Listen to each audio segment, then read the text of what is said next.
Spot ലൈവിലേക്ക് വീണ്ടും കളമശ്ശേരി സ്ഫോടന കേസിലേക്കാണ് ഇനി പോകുന്നത്. സംഭവം നടന്ന 6 മാസം തികയും മുൻപേ അന്വേഷണ സംഘം കോടതിയിൽ കുറ്റപത്രം സമർപ്പിച്ചു. തമന സ്വദേശി ഡൊമിനിക് മാർട്ടിൻ മാത്രമാണ് കേസിലെ പ്രതി. പ്രതിക്ക് മറ്റാരുടെയും സഹായം ലഭിച്ചിട്ടില്ലെന്നും സ്ഫോടനത്തിലേക്ക് നയിച്ചത് യഹോവ സാക്ഷി പ്രസ്ഥാനത്തോടുള്ള എതിർപ്പാണെന്നും കുറ്റപത്രത്തിൽ പറയുന്നു. കഴിഞ്ഞ ഒക്ടോബർ 29-നാണ് കളമശ്ശേരിയിലെ കൺവെൻഷൻ സെന്ററിൽ സ്ഫോടനം നടന്നത്. ഡാനി ഇപ്പോൾ ചേരുന്നു വിശദാംശങ്ങളുമായി. ഡാനി, 8 പേരാണ് ആ സ്ഫോടനത്തിൽ 8 പേരുടെ ജീവനാണ് നഷ്ടപ്പെട്ടത്. അതായത് കേരളത്തിൽ നടന്ന ഒരു സ്ഫോടന കേസിൽ ഇത്രയധികം ആളുകൾ കൊല്ലപ്പെടുന്നത് തന്നെ ഏറെ നടുക്കമുണ്ടാക്കിയ ഒരു കേസായിരുന്നു, സംഭവമായിരുന്നു. അതിൽ പല രീതിയിലുള്ള സംശയങ്ങളുണ്ടായിരുന്നു. തീവ്രവാദ സ്വഭാവമുണ്ടോ എന്നൊക്കെ പോലീസ് ക്രൈംബ്രാഞ്ചൊക്കെ അന്വേഷിച്ചിരുന്നു. എന്നാൽ ഇതിന് പിന്നിൽ മറ്റൊരു തരത്തിലുള്ള ഒരു സഹായവും ഡൊമിനിക് മാർട്ടിന് ലഭിച്ചിട്ടില്ല എന്ന് തന്നെയാണ് കുറ്റപത്രത്തിൽ പറയുന്നത്. എന്താണ് കുറ്റപത്രത്തിലെ മറ്റു വിശദാംശങ്ങൾ, ഡാനി?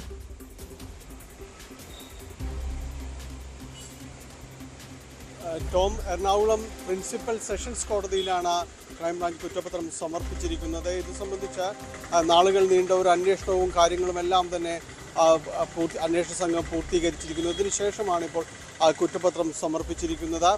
ഇതിൽ പറയുന്ന ഏറ്റവും സുപ്രധാനമായ കാര്യം ഇതിൽ മറ്റ് പ്രതികളില്ല എന്നത് തന്നെയാണ്. പ്രതി ഒരാൾ മാത്രമാണ്, അത് തമിഴ്നാട് സ്വദേശിയായ ഡൊമിനിക് മാർട്ടിൻ. ഇയാൾ മാത്രമാണ് ഈ കേസിലെ പ്രതി എന്നാണ് അന്വേഷണത്തിൽ കണ്ടെത്തിയിരിക്കുന്നത്. അതോടൊപ്പം തന്നെയാണ് ഇയാൾക്ക് മറ്റ് സഹായങ്ങൾ ഒന്നും തന്നെ ഇതിൽ ലഭിച്ചിട്ടില്ല. ഇയാൾ ഒറ്റയ്ക്ക് തന്നെയാണ് ഇത് ആസൂത്രണം ചെയ്തതും ഈ ബോംബ് നിർമ്മിച്ചതും അതോടൊപ്പം തന്നെ ഇത് നടപ്പാക്കിയതുമെല്ലാം തന്നെ ഇയാൾ ഒറ്റയ്ക്കാണ് എന്ന് തന്നെയാണ് അന്വേഷണ സംഘത്തിൻ്റെ വിശകലനത്തിലും വിശദമായ അന്വേഷണത്തിലും എല്ലാം തന്നെ തെളിഞ്ഞിരിക്കുന്നത്. അങ്ങനെയാണ്, മറ്റാരും തന്നെയില്ല. ഇതിന് കാരണമെന്ന് പറയുന്നത് ഈ യഹോവ സാക്ഷികളുടെ വിശ്വാസങ്ങളുടെ ഒരു ഭാഗമായിരുന്നു ഇയാൾ. പിന്നീട് ആ ഒരു സംഘത്തോട് ഉണ്ടായിരുന്ന ഇയാളുടെ ഒരു അമർഷവും വിദ്വേഷവും എല്ലാം തന്നെയാണ് ഇങ്ങനെയൊരു കൊടും പാതകത്തിലേക്ക് നയിച്ചത് എന്ന് തന്നെയാണ്. ഈ കാര്യങ്ങളെല്ലാം തന്നെ ഇയാൾ തുടക്കത്തിൽ തന്നെ, കേസിൻ്റെ വളരെ തുടക്കത്തിൽ തന്നെ ഇത് പറഞ്ഞിരുന്നു. ഇയാൾ വീഡിയോയിലൂടെ വന്ന് അന്ന് ഇത്തരം കാര്യങ്ങൾ പറയുന്ന വീഡിയോ അടക്കം പോസ്റ്റ് ചെയ്തിരുന്നു. അന്ന് പറഞ്ഞ ആ കാര്യങ്ങൾ തന്നെയാണ് അന്വേഷണ സംഘത്തിന് കണ്ടെത്താൻ കഴിഞ്ഞിട്ടുള്ളത്. മറ്റൊന്നും അതിനപ്പുറത്തേക്ക്, അയാൾ പറഞ്ഞതിനപ്പുറത്തേക്ക് മറ്റൊന്നും തന്നെ ഈ കേസിലില്ല എന്ന് തന്നെയാണ് അന്വേഷണ സംഘത്തിൻ്റെ വിലയിരുത്തൽ. അതുകൊണ്ടാണ് ഇത് പൂർത്തിയാക്കിക്കൊണ്ട് കുറ്റപത്രം സമർപ്പിച്ചിരിക്കുന്നത്. നേരത്തെയും പലതവണ ഡൊമിനിക് മാർട്ടിനെ കസ്റ്റഡിയിൽ വാങ്ങിച്ചു. പ്രത്യേകിച്ച് ഇയാളുടെ ഒരു ബന്ധങ്ങൾ എന്തായിരുന്നു, മറ്റ് പലരെയും ഇയാൾ ഫോൺ വിളിച്ചിട്ടുണ്ടെന്നതടക്കമുള്ളൊരു സംശയങ്ങളുണ്ടായിരുന്നു. ഇയാൾ ഒരാളെ മാത്രമായിരുന്നു പിന്നീട് ആ സമയത്ത് വിളിച്ചിരുന്നതെന്നാണ്. പക്ഷേ അത് ഈ കേസുമായിട്ടുള്ളൊരു ബന്ധപ്പെട്ടൊരു കാര്യവുമായിരുന്നില്ല എന്നാണ് അന്വേഷണ സംഘം കണ്ടെത്തിയിരിക്കുന്നത്. മറ്റാരുമായും തന്നെയും ഇയാൾക്ക് ഈ ഒരു ആസൂത്രണത്തിൻ്റെ കാര്യത്തിൽ ഒരു ബന്ധവുമില്ല. ഇയാൾ ഒറ്റയ്ക്ക് ആസൂത്രണം ചെയ്യുകയും ബോംബ് നിർമ്മിക്കുകയും അത് ഇവിടെ കൊണ്ടുവന്ന ഈ യഹോവ സാക്ഷികളുടെ കൺവെൻഷൻ നടന്ന കളമശ്ശേരിയിലുള്ള സാമ്പ്ര കൺവെൻഷൻ സെൻറ്ററിലേക്ക് അത് സ്ഥാപിക്കുകയും അത് പൊട്ടിക്കുകയുമായിരുന്നു, അത് ഉപയോഗിക്കുകയുമായിരുന്നു എന്ന് തന്നെയാണ് ഈ അന്വേഷണ സംഘം കണ്ടെത്തിയിട്ടുള്ള. മറ്റ് തെളിവുകളൊന്നും അയാൾ പറഞ്ഞു ഡൊമിനിക് മാർട്ടിൻ്റെ മൊഴികൾക്കപ്പുറത്തേക്ക് സഞ്ചരിക്കാൻ അല്ലെങ്കിൽ കൂടുതൽ തെളിവുകളിലേക്ക് എത്താനായിട്ട് അന്വേഷണ സംഘത്തിന് കഴിഞ്ഞിട്ടില്ല. അതുകൊണ്ട് ഇത് മാത്രമാണ് എന്ന് തന്നെയാണ് അന്വേഷണ സംഘത്തിൻ്റെ വിലയിരുത്തൽ. നേരത്തെ ടോം സൂചിപ്പിച്ചതുപോലെ വലിയ രീതിയിലുള്ളൊരു വിമർശനങ്ങൾ അല്ലെങ്കിൽ ചോദ്യങ്ങളെല്ലാം തന്നെ തുടക്കത്തിൽ അന്വേഷണ സംഘത്തിനടക്കം നേരിട്ടിരുന്നു. നമുക്കറിയാം, എന്നെ അടക്കം ഈ കേസിലേക്ക് വരികയും ചെയ്യുന്ന ഒരു സാഹചര്യമുണ്ടായി. വിശദമായ പരിശോധന ഈ സ്ഫോടനം നടന്ന തൊട്ടടുത്ത ദിവസം തന്നെ നടക്കുകയും എല്ലാം തന്നെ ചെയ്തിരുന്നു. അതിൽ എല്ലാം വ്യക്തമായിരിക്കുന്നത് മറ്റാരും തന്നെ ഇയാൾക്ക് ഒരു ബന്ധവുമില്ലായിരുന്നു എന്ന് തന്നെയാണ് ഈ അന്വേഷണത്തിൽ തെളിഞ്ഞിരിക്കുന്നത്. ഇയാളുടെ ഫോൺ കോളുകൾ വിശദമായി പരിശോധിച്ചു. അതോടൊപ്പം തന്നെ ഇയാൾ രീതി എന്നത് വിശ്വസിക്കാൻ തുടക്കത്തിൽ നമുക്ക് വലിയ ബുദ്ധിമുട്ടുണ്ടായിരുന്നു. കാരണം പല രീതിയിലുള്ള സംശയങ്ങൾ. ഒന്ന്, ഈ ഡൊമിനിക് മാർട്ടിൻ, ഈ കേസിലെ ഏകപ്രതിയായിട്ടുള്ള ഡൊമിനിക് മാർട്ടിൻ കുറച്ചുനാൾ വിദേശത്തായിരുന്നു എന്ന് പറയുന്നുണ്ട്. അവിടെ ഇയാൾ മറ്റേതെങ്കിലും രാജ്യവിരുദ്ധ ശക്തികളുമായി ഇയാൾക്ക് ബന്ധമുണ്ടായിരുന്നോ തുടങ്ങിയ കാര്യങ്ങൾ ഇവർ പരിശോധിച്ചിരുന്നു ഈ അന്വേഷണ സംഘം. അതോടൊപ്പം എങ്ങനെയാണ് ഈ ബോംബ് നിർമ്മിക്കാൻ പഠിച്ചത്, യാതൊരു വിധത്തിലുള്ള പരീക്ഷണവും നടത്താതെ ഇതെങ്ങനെ ബോംബ് സ്ഫോടനം നടത്താൻ കഴിഞ്ഞു, ഇത്തരം കാര്യങ്ങളിലൊക്കെ ഒരു തുടക്കഘട്ടത്തിൽ തന്നെ നമുക്കൊക്കെ പല സംശയങ്ങൾ തോന്നിയതാണ്. ഇക്കാര്യങ്ങളിലൊക്കെ ഈ കുറ്റപത്രത്തിൽ വ്യക്തത വരുത്തുന്നുണ്ടോ അന്വേഷണ സംഘം?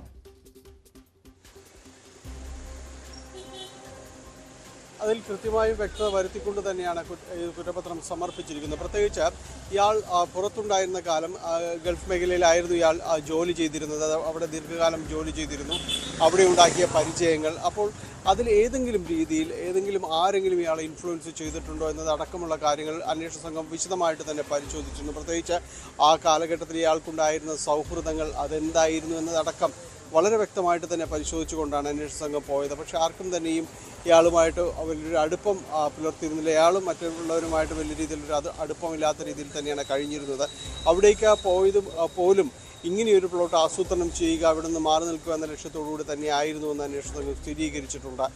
തിരിച്ച് എത്തിയതിനു ശേഷം ഇയാൾ ഈ യൂട്യൂബ് അടക്കമുള്ള മാധ്യമങ്ങൾ ഉപയോഗപ്പെടുത്തിക്കൊണ്ടാണ് ഇതിൻ്റെ ഒരു നിർമ്മാണ രീതി അടക്കം സ്വായത്തമാക്കുന്നത്. അതിനുവേണ്ട അനുബന്ധ ഉപകരണങ്ങൾ കാര്യങ്ങളുമെല്ലാം തന്നെ ഇയാൾ ഈ IID സാങ്കേതിക വിദ്യയിൽ അധിഷ്ഠിതമായ സ്ഫോടക വസ്തു നിർമ്മിക്കുമ്പോൾ അതിനുവേണ്ടി നിർമ്മിച്ചിരുന്നു. ഇതിൻ്റെ ഒരു ആഘാതം കൂട്ടാൻ വേണ്ടിയാണ് അതിലെ ഉപോൽപ്പന്നമായിട്ട് പെട്രോൾ ഉപയോഗിക്കുന്ന പെട്രോൾ അധിഷ്ഠിതമായ രീതിയിലേക്ക് അതിൻ്റെ സാങ്കേതിക വിദ്യ മാറ്റിയെടുക്കുന്നത്. ഇതെല്ലാം തന്നെ ഇയാൾ പരിശോധിച്ചുറപ്പിച്ചതാണ്. അങ്ങനെ പല കടകളിൽ നിന്ന് ഇലക്ട്രോണിക് ഡിവൈസുകളടക്കം വാങ്ങിച്ചു. പിന്നീട് പെട്രോൾ ബങ്കുകളിൽ നിന്നായിട്ട് പെട്രോൾ വാങ്ങിച്ചു. ഇയാളുടെ അങ്കമാലിയിലുള്ള വീട്ടിൽ വാടകയ്ക്ക് കൊടുത്തിരിക്കുന്ന അവിടെ ഒരു 3 നില കെട്ടിടമുണ്ട്. അതിന് മുകളിൽ വെച്ചായിരുന്നു ഇത് ഇയാൾ ഘടിപ്പിക്കുന്നതടക്കമുള്ള ഒരു പരിശോധനകളടക്കം നടത്തിയത്. ഇവിടെ നിന്ന് നിർമ്മിച്ചതിന് ശേഷം അവിടെ നിന്ന് ഈ ബോംബുമായിട്ട് ഇയാൾ പോവുകയായിരുന്നു. അത്തരം കാര്യങ്ങളിലെല്ലാം തന്നെ CCTV ദൃശ്യങ്ങളടക്കം ഇയാൾ പറഞ്ഞിരിക്കുന്ന സമയവും കാര്യങ്ങളും എല്ലാം തന്നെ വ്യക്തമാണ്. അതിനുശേഷമാണ് ഇവിടെ നിന്ന് പോകുന്നത്. വീട്ടുകാരെ ചോദ്യം ചെയ്യുന്നതെല്ലാം ഇയാൾ പറഞ്ഞത് കാര്യങ്ങൾ കൃത്യമായ രീതിയിൽ തന്നെയാണ് പോലീസിനോട് അവതരിപ്പിച്ചിരിക്കുന്നത്. അത് മാത്രവുമല്ല, ഇയാൾ ആവർത്തിച്ച് പറയുന്നൊരു കാര്യമുണ്ട്. യഹോവ സാക്ഷികളോടുള്ള അവരോടുള്ള അമർഷം കൊണ്ട് മാത്രമാണ് താൻ ഈ കൃത്യത്തിന് മുതിരുന്നത് എന്നത് ഇയാൾ വിശദീകരിച്ചിട്ടുണ്ട്. അതിനപ്പുറത്തേക്ക് മറ്റാരുമായും തനിക്ക് ശത്രുതയോ കാര്യങ്ങളൊന്നുമില്ല. അതാണ് കാരണം മറ്റൊരു സംശയം നമുക്ക് തുടക്കത്തിൽ തോന്നിയത്. യഹോവ സാക്ഷികളോട് ഇത്തരമൊരു വിരോധമുണ്ടായിരുന്നുവെങ്കിൽ അതിന്റെ നേതൃത്വത്തിലുള്ള ആളുകളെ ലക്ഷ്യമിട്ടായിരുന്നല്ലോ ഈ സ്ഫോടനം നടത്തേണ്ടിയിരുന്നത്. പക്ഷെ അവിടുത്തെ യാതൊരു ഇതുമില്ല. അതായത് നിരപരാധികളായിട്ടുള്ള സാധാരണ വിശ്വാസികൾക്ക് നേരെ ഈ രീതിയിൽ ആക്രമണം നടത്തുന്നു. ഒരു കൂട്ടക്കുരുതി തന്നെയായിരുന്നു ഇയാൾ ലക്ഷ്യമിട്ടതെന്ന് തന്നെയാണോ ഈ അന്വേഷണ സംഘം കരുതുന്നത്?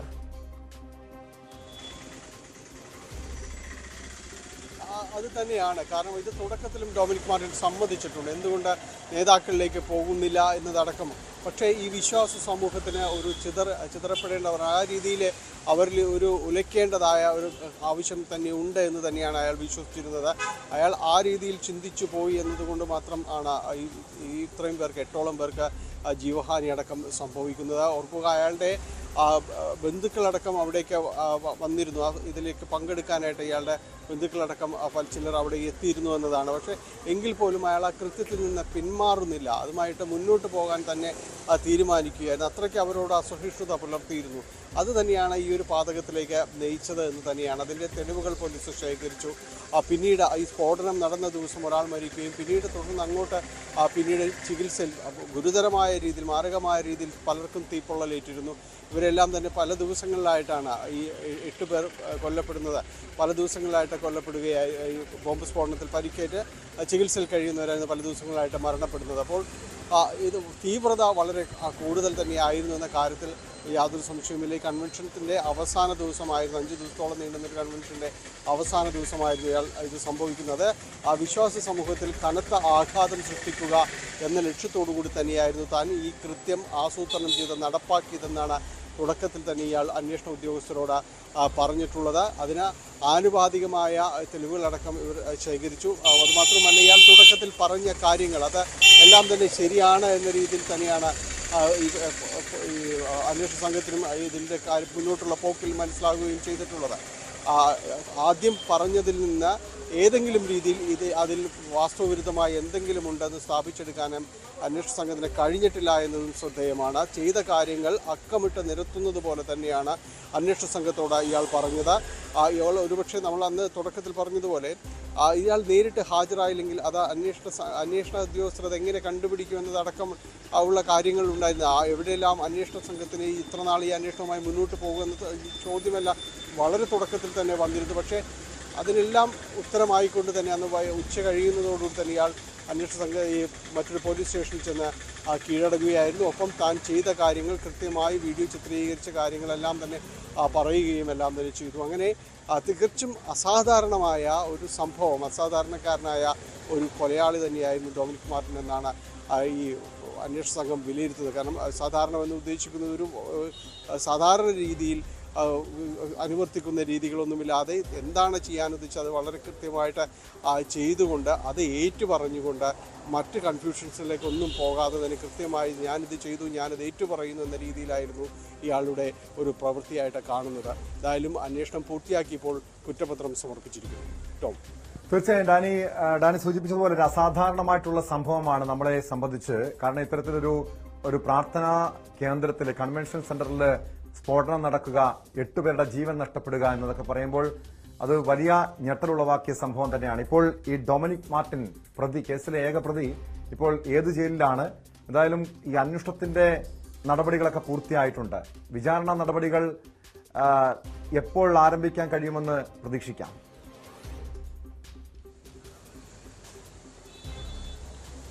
ഏറ്റവും വിചാരണ നടപടികൾ വൈകാതെ തന്നെ ഇതിൽ തുടങ്ങും. കേസിൽ ട്രയൽ അടക്കമുള്ള കാര്യങ്ങളിലേക്ക് തുടങ്ങും. ആദ്യഘട്ടത്തിൽ റിമാൻഡിലായിരുന്ന ആദ്യഘട്ടത്തിലെല്ലാം തന്നെ ഇയാൾ എറണാകുളം ജില്ലാ ജയിലിലായിരുന്നു. പിന്നീട് അതിസുരക്ഷാ ജയിലിലേക്ക് തന്നെ ഇയാളെ മാറ്റിയിട്ടുണ്ട്. ഇനിയിപ്പോൾ വിചാരണ നടപടികൾ തുടങ്ങുന്നതിന് മുറയ്ക്ക് തന്നെ ഇയാളെ വീണ്ടും എറണാകുളം ജില്ലാ ജയിലിലേക്ക് മാറ്റും എന്നാണ് ലഭിക്കുന്ന സൂചനകൾ. എന്തായാലും അതിനുള്ള നടപടികൾ വൈകാതെ തന്നെ ആരംഭിക്കും. സംസ്ഥാനത്തെ ഞെട്ടിച്ച വളരെയധികം മുറിവേൽപ്പിച്ച എന്ന് തന്നെ പറയാം. കാരണം ആ ദിവസങ്ങൾ വളരെ ആശങ്കാജനകമായിരുന്നു. വലിയ രീതിയിൽ പല ചർച്ചകളിലേക്കും തന്നെ പല കാര്യങ്ങളിലേക്കും തന്നെ വഴിതിരിഞ്ഞൊരു സമയമായിരുന്നു. അങ്ങനെ അത്തരം ഒരു സംഭവം നടാടെയാണ് ഇങ്ങനെ 8 പേർ ഒരു സ്ഫോടനത്തിൽ കൊല്ലപ്പെടുക. അതും ഈ കേരളത്തിൽ സംഭവിക്കുക. നമ്മൾ പലപ്പോഴും നോർത്തിലുമെല്ലാം പല കാര്യങ്ങളും സൂചിപ്പിക്കുന്നത് നമ്മുടെ നാട്ടിൽ തന്നെ സംഭവിക്കുക. അതെല്ലാവരും തന്നെ ഞെട്ടിച്ച സംഭവമാണ്. അതിൻ്റെ അന്വേഷണം അത് പരിസമാപ്തിയിലേക്ക് എത്തിയിരിക്കുന്നു. ഇനി വിചാരണയുടെ നാളുകളാണ്. എന്ത് ശിക്ഷയാണ് കോടതി ഇയാൾക്ക് കരുതി വെച്ചിരിക്കുന്നതെന്നാണ് ഇനി കാണേണ്ടത്. ടോം. എന്താണ് ഈ കൂട്ടക്കുരുതി നടത്തിയ ഡൊമിനിക് മാർട്ടിനുള്ള ശിക്ഷ എന്തായിരിക്കും? അതിനുവേണ്ടി കേരളം കാത്തിരിക്കുകയാണ്. ദുരൂഹ സാഹചര്യത്തിൽ കാണാതായ മകളെ കണ്ടെത്താനുള്ള പോരാട്ടത്തിലാണ് ഒരു പിതാവ്. ജസ്ന തിരോധാന കേസിൽ തുടരന്വേഷണത്തിന് തയ്യാറെന്ന് ഒടുവിൽ CBI വ്യക്തമാക്കുന്നു. ജസ്നയുടെ പിതാവ് ഉന്നയിക്കുന്ന കാര്യങ്ങൾ അന്വേഷിക്കാമെന്ന് CBI തിരുവനന്തപുരം CJM കോടതിയെ അറിയിച്ചു. രേഖകളും തെളിവുകളും കോടതിയിൽ സീൽഡ് കവറിൽ നൽകണമെന്നും CBI ആവശ്യപ്പെട്ടിരിക്കുകയാണ്. അടുത്ത മാസം 3-ന് ഹർജി വീണ്ടും കോടതി പരിഗണിക്കുന്നുണ്ട്. അന്ന് വിവരങ്ങൾ കൈമാറണമെന്നാണ് CBIയുടെ ആവശ്യം. BV അരുൺ ചേരുന്നു വിശദാംശങ്ങളുമായി. അരുൺ, CBIക്കെതിരെ ഗുരുതരമായിട്ടുള്ള ആരോപണങ്ങളായിരുന്നു നേരത്തെ ജസ്റ്റിനയുടെ പിതാവ് ഉന്നയിച്ചത്. കൃത്യമായ തെളിവുകൾ പരിശോധിച്ചില്ല. ഇവർ ഉന്നയിച്ചത്, അതായത് ജസ്റ്റിനയുടെ ചില സുഹൃത്തുക്കളിലേക്ക് അന്വേഷണം നീങ്ങിയില്ല തുടങ്ങിയ കാര്യങ്ങളൊക്കെ പറഞ്ഞിരുന്നു. CBI തുടരന്വേഷണം നടത്താൻ ഇപ്പോൾ തയ്യാറായിട്ടുണ്ട്. എന്താണ് അത്തരമൊരു തുടരന്വേഷണം നടത്താനുള്ള ഒരു തീരുമാനത്തിലേക്ക് CBI എത്തിയത്?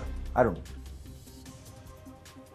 ടോം, ഇന്നാണ് തിരുവനന്തപുരം CJM കോടതി ജസ്ന തിരോധാന കേസിൽ ജസ്നയുടെ പിതാവിന്റെ ഹർജി പരിഗണിച്ചത്. അപ്പോഴാണ് CBI തുടരന്വേഷണം തയ്യാറെന്ന തീരുമാനം നിലപാട് കോടതി അറിയിച്ചത്.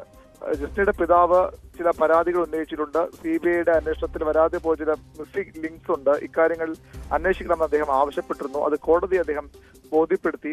തെളിവുകളും അതിനെ തുടർന്നാണ് CBI ജസ്നയുടെ പിതാവ് പറഞ്ഞ കാര്യങ്ങൾ കൂടി അന്വേഷിക്കാൻ തയ്യാറെന്ന കോടതിയെ അറിയിച്ചത്.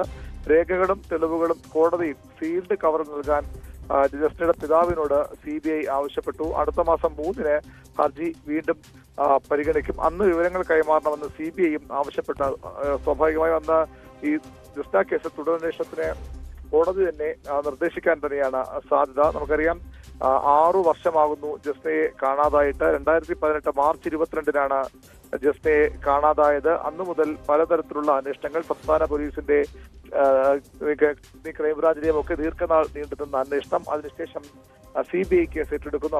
ഇപ്പോഴും ഈ ഒരു ദുരൂഹമായി തന്നെ ജസ്നയുടെ തിരോധാനം തുടരുന്നു. തന്റെ മകൾ ജീവിച്ചിരിപ്പില്ല എന്ന് ആ പിതാവിന് പിന്നീട് പറയേണ്ടി വരുന്നു. അതുമായി ബന്ധപ്പെട്ട അന്വേഷണങ്ങൾ, തെളിവ് ശേഖരിക്കാനും മറ്റുമുള്ള ശ്രമങ്ങളൊക്കെ നമ്മൾ കണ്ടതാണ്.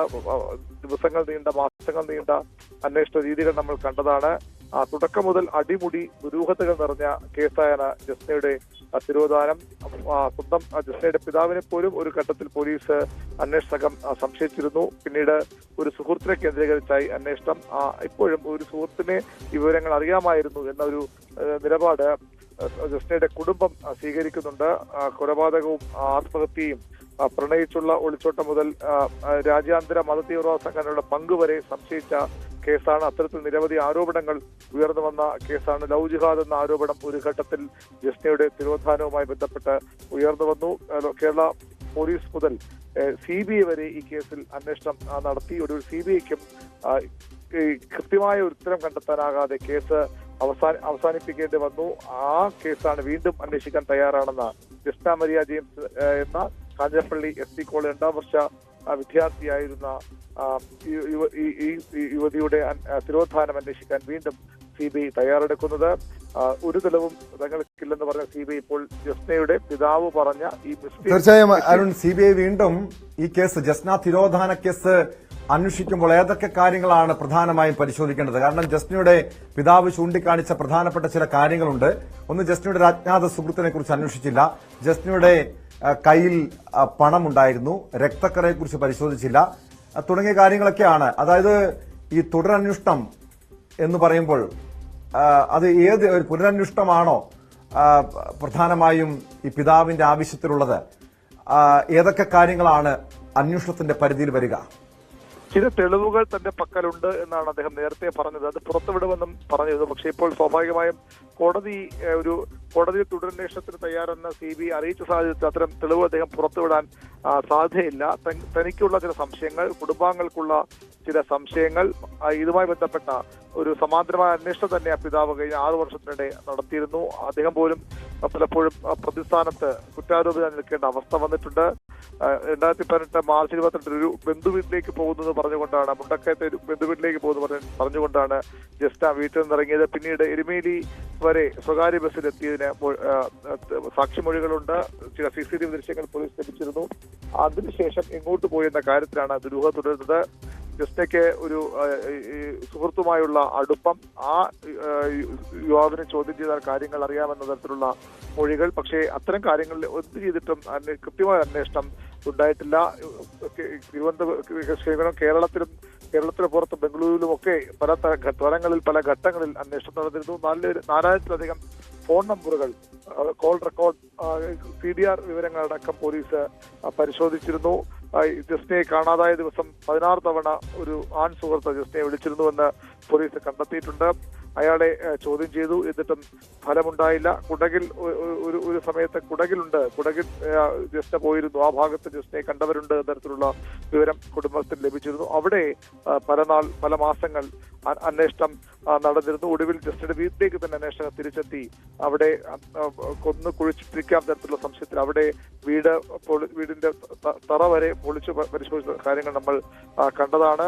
പലതരത്തിലുള്ള അന്വേഷണം പോയിട്ടും ഇതുവരെയും കൃത്യമായ വിവരം പോലീസിന് ലഭിച്ചിട്ടില്ല. ഈ CBIക്കും അത്തരം എല്ലാ കേസുകളും, പല ദുരൂഹമായ കേസുകളും കുഴഞ്ഞു മറിഞ്ഞ കേസുകളും അന്വേഷിച്ച് തെളിയിക്കുന്ന CBI എന്ന രാജ്യത്തിന്റെ അഭിമാനം അന്വേഷണ ഏജൻസിക്ക് പോലും തെളിവ് കണ്ടെത്താൻ കഴിയാതെ പോയൊരു കേസാണ്. അവിടെയാണ് ഒരു അന്വേഷണത്തിന് കൂടി CBI തയ്യാറെടുക്കുന്നത്. തങ്ങൾക്ക് ലഭിച്ച വിവരങ്ങൾക്കപ്പുറത്തേക്ക് ജസ്നയുടെ പിതാവിന്റെ പക്കലുള്ള വിവരങ്ങൾ, അദ്ദേഹത്തിന്റെ പക്കലുള്ള തെളിവുകൾ, സംശയങ്ങൾ, അദ്ദേഹത്തിനുള്ള സംശയങ്ങളൊക്കെ അടിസ്ഥാനമാക്കിയാകും CBIയുടെ അന്വേഷണം മുന്നോട്ട് പോവുക. കേസ് കോടതി ഇനി പരിഗണിക്കുമ്പോൾ ഇത്തരം കാര്യങ്ങൾ കൂടി. അരുൺ, കഴിഞ്ഞ ദിവസം ഈ ജസ്നയുടെ പിതാവ് തന്നെ പറഞ്ഞിരുന്നു ജസ്ന ജീവിച്ചിരിപ്പില്ല എന്ന്. അതായത് തുടക്കത്തിൽ ഉയർന്നു വന്ന ആരോപണം, ഈ കുടുംബം തന്നെ ഉന്നയിച്ച ആരോപണം, അവിടെ ലവ് ജിഹാദ് ഉണ്ട്, ജസ്ന സംസ്ഥാനം വിട്ടിരിക്കാം, ആ രീതിയിലൊക്കെ പരിശോധിക്കണമെന്നാണ്. പക്ഷെ ഇപ്പോൾ അത്തരമൊരു ഈ ലവ് ജിഹാദ് എന്ന ഒരു ആരോപണത്തിൽ അവർ നിൽക്കുന്നില്ലേ, ഉന്നയിക്കുന്നില്ലേ?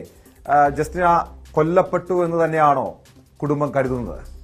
അങ്ങനെയാണ് ജസ്റ്റിയുടെ പിതാവ് ഇപ്പോൾ പറയുന്നത്. ജസ്റ്റിന കൊല്ലപ്പെട്ടതും സ്വാഭാവികമായും അദ്ദേഹം അത് കഴിഞ്ഞ ദിവസം ഈ കോടതി CBI തെളിവൊന്നുമില്ല എന്ന് പറഞ്ഞ ശേഷമാണ് അദ്ദേഹം അത്തരമൊരു നിലപാട് പറഞ്ഞത്. ജസ്റ്റിന കൊല്ലപ്പെട്ടു, തനിക്ക് ഉറപ്പുണ്ട്, അദ്ദേഹത്തിനുള്ള തെളിവുകൾ അദ്ദേഹത്തിന്റെ പക്കലുണ്ടെന്ന അവകാശവാദവും കൂടി അദ്ദേഹം ഉന്നയിച്ചിട്ടുണ്ട്. അങ്ങനെയെങ്കിൽ ആരാണ് ആ കൊലപാതകത്തിന് പിന്നിൽ എന്ന, അല്ലെങ്കിൽ ആരായിരിക്കാം എന്ന കാര്യമൊക്കെ ഒരു ചെറിയ ധാരണയെങ്കിലും ജസ്നയുടെ പിതാവിന് ഉണ്ടാകണം. അത്തരം കാര്യങ്ങൾ കൂടി അന്വേഷണത്തിന്റെ ഭാഗമായി ഉണ്ടാകും. ഏതെങ്കിലും കോടതിയാണ് ഇതിൽ തീരുമാനമെടുക്കേണ്ടത്. CBIയുടെ താല്പര്യം കോടതിയെ CBI അറിയിച്ചിട്ടുണ്ട്.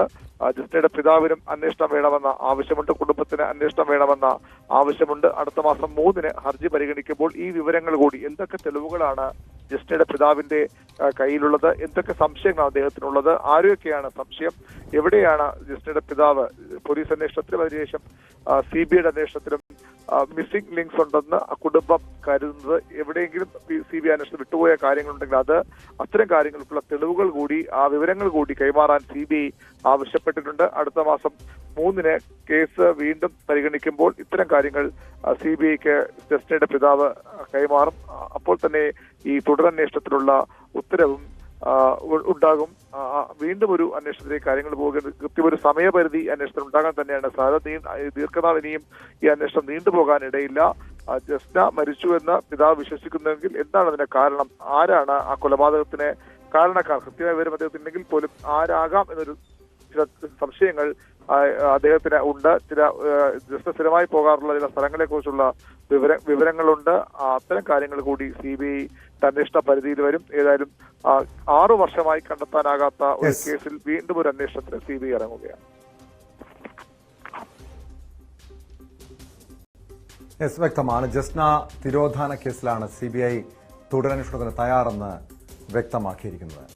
കോട്ടയം പിണ്ണാക്കനാട് മൈലാടി SH കോൺവെന്റിലെ സിസ്റ്റർ ജോസ് മരിയയെ മോഷണശ്രമത്തിനിടെ കൊലപ്പെടുത്തിയിട്ട് 9 വർഷം പൂർത്തിയായി. സിസ്റ്റർ ജോസ് മരിയ കൊലപ്പെടുത്തിയ കേസിൽ പ്രതി സതീഷ് ബാബുവിനെ കോടതി വെറുതെ വിട്ടു. കോട്ടയം അഡീഷണൽ സെഷൻസ് കോടതിയുടേതാണ് നടപടി. തെളിവുകളുടെ അഭാവം ചൂണ്ടിക്കാട്ടിയാണ് കോടതി ഉത്തരവ്. ശ്രീജിത്ത് ചേർന്നു വിശദാംശങ്ങളുമായി കോട്ടയത്ത് നിന്ന്. ശ്രീജിത്ത്, ഈ സമീപകാലത്ത് ഇത്തരം 2 പ്രധാനപ്പെട്ട കൊലക്കേസുകൾ, അതായത് ഒന്ന് റിയാസ് മൗലവി കൊലക്കേസ്, ആ കേസിലെ പ്രതികളെ കോടതി വെറുതെ വിട്ടത് സമീപകാലത്താണ്. ഇപ്പോൾ മറ്റൊരു പ്രമാദമായ കൊലക്കേസ്, സിസ്റ്റർ ജോസ് മരിയെ മോഷണശ്രമത്തിനിടെ കൊലപ്പെടുത്തിയ കേസ്. അന്ന് പ്രതിക്കെതിരെ കൃത്യമായ തെളിവുകൾ ശേഖരിക്കാൻ അന്വേഷണ സംഘത്തിന് കഴിഞ്ഞിരുന്നു എന്നാണ് അവർ അവകാശപ്പെട്ടത്. പക്ഷേ ഏത് സാഹചര്യത്തിലാണ് ഇത്തരം കോടതിയിൽ നിന്നും ഒരു തിരിച്ചടി ഉണ്ടായിരിക്കുന്നത്, പ്രതിയെ വെറുതെ വിട്ടിരിക്കുന്നത്? ടോം, ഇത് അന്വേഷണ സംഘത്തിന് അത്രത്തോളം തെളിവ് ശേഖരിക്കാൻ കഴിഞ്ഞൊരു കേസല്ല. അതാണ് ഇന്ന് കോടതിയിൽ ഫലത്തിൽ തെളിയുകയും ചെയ്തത്. അതായത് ഈ കേസിലേക്ക് എത്തുന്നത് പാലയിലെ സിസ്റ്റർ അമലയുടെ കൊലക്കേസ്. ആ കൊലക്കേസ് ഈ പ്രതി സതീഷ് ബാബുവാണ് ചെയ്തത്. മോഷണ ശ്രമത്തിനിടെ കൊലപാതകം എന്നതായിരുന്നു. ഈ കൊലക്കേസിൽ ഈ പ്രതി ആയപ്പോഴാണ് താൻ മറ്റൊരാളെയും ഇങ്ങനെ കൊന്നിട്ടുണ്ട്, ജോസ് മരിയയും കൊന്നിട്ടുണ്ട് എന്ന് പ്രതി മൊഴി നൽകുന്നത്. അതായത് ഈ സംഭവം ഉണ്ടായ ശേഷം 2017-ലാണ് ജോസ് മരിയയുടെ 2015-ലാണ് ജോസ് മരിയയുടെ കൊലപാതകം ഉണ്ടായത്. അതിന് 2 വർഷങ്ങൾക്ക് ശേഷമാണ് ഈ സിസ്റ്റർ അമലയുടെ സംഭവം ഉണ്ടാകുന്നത്. അതുകൊണ്ട് തന്നെ ഈ പ്രതിയുടെ മൊഴി മാത്രം എടുത്തുകൊണ്ടുള്ള ഒരു പരിശോധനയും അന്വേഷണവുമാണ് പോലീസ് നടത്തിയത്. പോലീസിന് ശാസ്ത്രീയ തെളിവുകളൊന്നും തന്നെ ശേഖരിക്കാൻ കഴിഞ്ഞിരുന്നില്ല എന്നുള്ളതാണ് വസ്തുത. അതായത് ആദ്യഘട്ടത്തിൽ ഈ ജോസ് മരിയ രാത്രി വെള്ളം കുടിക്കാൻ കയറിയപ്പോൾ വീണ് തലയിടിച്ചു, അങ്ങനെ മരിച്ചു എന്നുള്ളതാണ് ആദ്യഘട്ടത്തിൽ പുറത്തു വന്നിരുന്ന വാർത്തകൾ. പക്ഷേ ഈ പ്രതിയുടെ വെളിപ്പെടുത്തലിന്റെ അടിസ്ഥാനത്തിലാണ് പിന്നീട് ഇതൊരു കൊലപാതകം എന്ന നിലയിൽ ഈ കേസ് വരികയും പിന്നീട് കുറ്റപത്രം സമർപ്പിക്കുകയും ചെയ്തത്. പക്ഷേ ഈ പ്രതി തന്നെയാണ് ഇത് ചെയ്തത് എന്നത് പോലീസിന്റെ വാദമാണ് എന്നതാണ് കോടതി ഫലത്തിൽ പറയുന്നത്. അതുകൊണ്ട് തന്നെ ഈ കേസിൽ യഥാർത്ഥത്തിൽ വേണ്ട തെളിവുകളൊന്നും തന്നെ ശേഖരിക്കാൻ കഴിയുന്നില്ല. ഈ തെളിവുകളുടെ അഭാവം തന്നെയാണ് ഈ കോടതി ചൂണ്ടിക്കാട്ടുകയും ചെയ്തത്. പ്രതിഭാഗത്തിനായി ഷെൽജി തോമസും പ്രോസിക്യൂഷനായി അഡ്വക്കേറ്റ് ഗിരിജയും ഹാജരായ ഒരു കേസായിരുന്നു. കഴിഞ്ഞ 2 തവണ ഈ കേസ് പരിഗണിച്ചിരുന്നു. പക്ഷെ ആ 2 ദിവസവും കഴിഞ്ഞ 2 ദിവസങ്ങളിലും ഈ കേസ് 16-ാം തീയതി അടക്കം ഈ കേസ് പരിഗണിച്ചെങ്കിലും പിന്നീട് മാറ്റിവെക്കുകയായിരുന്നു. പ്രതിയെ ആദ്യഘട്ടത്തിൽ തിരുവനന്തപുരത്ത് നിന്ന് വീഡിയോ കോൺഫറൻസ് വഴിയാണ് ഹാജരാക്കിയത്. പക്ഷേ തൊട്ടടുത്ത ദിവസം, അതായത് പ്രതിയെ നേരിട്ട് ഹാജരാക്കണം എന്ന് കോടതി ആവശ്യപ്പെടുകയായിരുന്നു. അങ്ങനെ നേരിട്ട് കഴിഞ്ഞ ദിവസം ഹാജരാക്കിയെങ്കിലും അന്നും ഈ കേസ് മാറ്റിവെക്കുകയായിരുന്നു. അങ്ങനെയാണ് ഇത് 3-ാം തവണയാണ്, ഇത് വിധി പറയാനെടുത്ത 3-ാമത്തെ ദിവസമാണ് ഇന്ന്. അങ്ങനെയാണ് ഈ കേസിൽ ഇന്നിപ്പോൾ വിധി വന്നിരിക്കുന്നത്. എന്തായാലും ഈ പ്രതിയെ സതീഷ് ബാബുവിനെ, കാസർഗോഡ് സ്വദേശിയാണ് സതീഷ് ബാബുവിനെ കോടതി വെറുതെ വിട്ടിരിക്കുകയാണ്.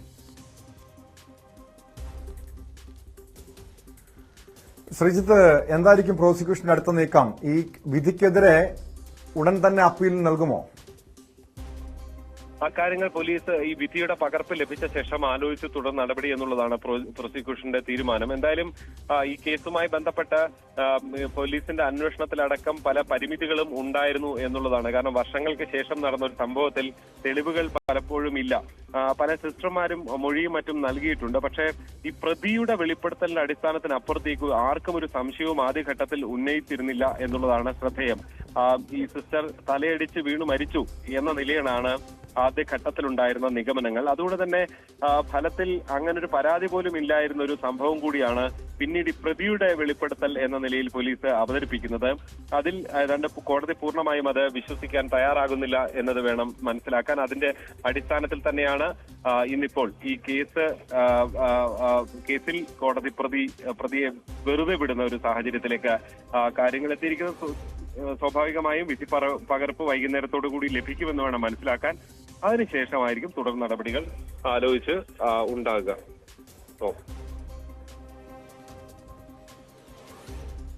വ്യക്തമാണ്. കോട്ടയം പിണ്ണാക്കനാട് സിസ്റ്റർ ജോസ് മരിയെ മോഷണത്തിന് കൊലപ്പെടുത്തിയ കേസിലാണ് പ്രതി സതീഷിനെ കോടതി വെറുതെ വിട്ടിരിക്കുന്നത്. തെളിവുകളുടെ അഭാവത്തിലാണ് വെറുതെ വിടുന്നത് എന്നാണ് കോടതി ഉത്തരവിൽ പറയുന്നത്. സ്പോട്ട് ലൈവ് തുടരുന്നു. കോഴിക്കോട് കൊടുവള്ളിയിൽ അടച്ചിട്ട വീട്ടിൽ കവർച്ച. ഈസ്റ്റ് കിഴക്കോത്ത് ആലിയുടെ വീട്ടിലാണ് കവർച്ച നടന്നത്. വീട്ടുകാർ ദീർഘദൂര യാത്ര പോയിരുന്ന സമയത്താണ് മോഷണം. കിടപ്പുമുറിയിലെ അലമാരിയിൽ സൂക്ഷിച്ചിരുന്ന സ്വർണവും 20,000 രൂപയുമാണ് നഷ്ടപ്പെട്ടത്. 13-ാം തീയതി ഞങ്ങൾ ചെറിയൊരു യാത്ര പോയി ചെന്നൈക്ക്. ഞങ്ങളൊരു ബന്ധപ്പെട്ട ആൾക്കാരെ കാണാൻ വേണ്ടി പോയതാണ്. അങ്ങനെ ഞങ്ങൾ 20-ാം തീയതി ടിക്കറ്റ് എടുത്ത് 21-ന് പുലർച്ചെ കോഴിക്കോട് ഇറങ്ങി. 3 മണിക്ക് 4 മണിക്ക് ഞങ്ങൾ വണ്ടിയിലൂടെ വന്ന് കൊടുവള്ളിയിൽ നിന്ന് വന്ന് ഇറങ്ങി വീട്ടിൽ വന്ന് വായിൽ തുറന്ന് നോക്കുന്നവരാണ് ഇത് പൊട്ടിയിട്ട് ചില്ലുവടൊക്കെ തെറിച്ചെടുക്കുന്നത് കാണുന്നത്. അങ്ങനെ സംശയം തോന്നി തുറന്നു നോക്കിയവരാണ് ഇവിടെ ഈ പൊളിച്ചിട്ട് കണ്ട്. അങ്ങനെ അന്നപ്പോൾ തന്നെ ഞാൻ പല്ല് വെച്ച് ചായ കുടിക്കാൻ സ്റ്റേഷനിൽ പോയി പോലീസ് കംപ്ലയിൻറ്റ് ചെയ്ത്. അപ്പോൾ ഓല് പറഞ്ഞു ഞങ്ങൾ വരാണ്ട് നിങ്ങൾ തുറക്കരുത്, അവിടെ തന്നെ നിൽക്കട്ടെ എന്നാണ്. അങ്ങനെ ഒരു ഇലക്ഷൻ വർക്ക് ആയതുകൊണ്ട് നേരം വൈകി 12 മണി കഴിഞ്ഞിട്ട് പിന്നെ സംശയം ചോദിച്ചാൽ എന്നോട് പറഞ്ഞു ഇവിടെ ബംഗാളികൾ പണിക്ക് വന്നിരിക്കുന്നു, ഇവിടെ അവസാനം വന്ന ബംഗാളി ആരാണ്.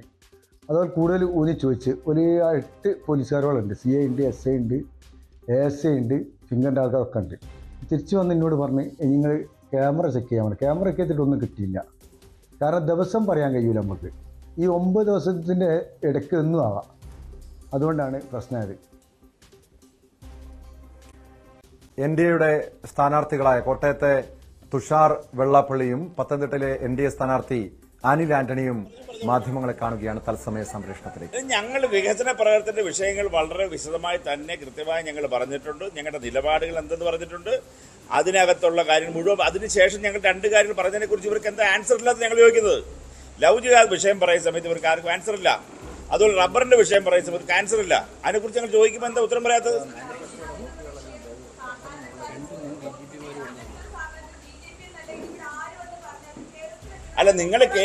നിങ്ങൾ കേൾക്കില്ലായിരിക്കാം. പക്ഷേ ഇവിടെ 2 DGPമാർ വളരെ വ്യക്തമായി ഇവിടെ പറഞ്ഞിട്ടുള്ളതാണ്. അതുകൂടാതെ ഇവിടുത്തെ മുൻ മുഖ്യമന്ത്രി, ഏതായാലും കേരളത്തിലെ അത്രയും കൂടുതൽ പ്രധാനപ്പെട്ട മുഖ്യമന്ത്രി വേറെ ഇല്ല. അദ്ദേഹം വളരെ വ്യക്തമായി നേരത്തെ പറഞ്ഞിട്ടുള്ളതാണ്. എന്തിനാ ഈ പറയുന്ന ഇവിടെ എന്തോ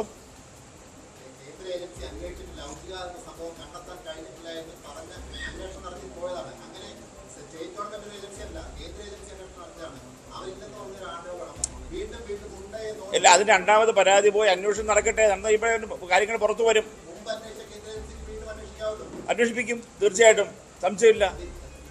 അല്ല, ഇതിനകത്ത് ഏതാണെങ്കിലും ലവ് ജിഹാദ് ഇവിടെ ഉണ്ടെന്നുള്ള കാര്യത്തിൽ ഒരു സംശയവും ഇവിടെ സാധാരണ മലയാളിക്കില്ല. തെറ്റുപറ്റിയിട്ടുണ്ടാവും, തീർച്ചയാണ്. അങ്ങനെ ഒരു ഏജൻസി അന്വേഷിച്ചാൽ ഇല്ല എന്ന് പറഞ്ഞ് തെറ്റാണത്. ഏത് ഏജൻസി അന്വേഷിച്ചാലും.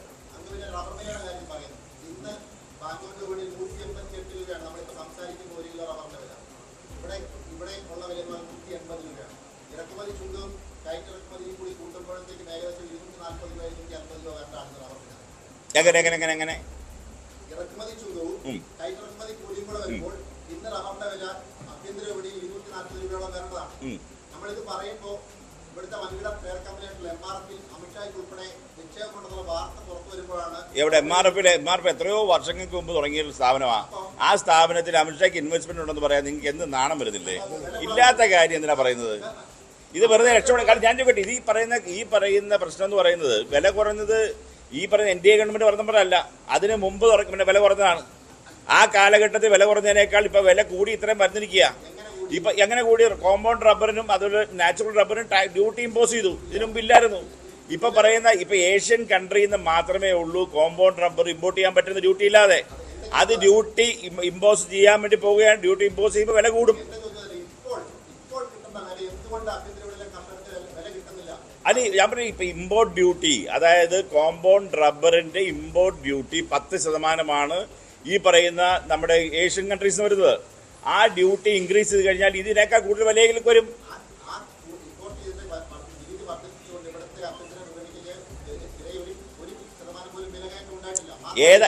ഏതാണെങ്കിലും കഴിഞ്ഞ കാലത്തിന് ഇപ്പൊ UPA സർക്കാർ ഇരുന്നതിനേക്കാൾ റബ്ബറിന് വില കൂടിയിട്ടുണ്ട്. ഞങ്ങൾ ജയിച്ചു വന്നാൽ റബ്ബറിന് വില കൂട്ടിയിരിക്കും.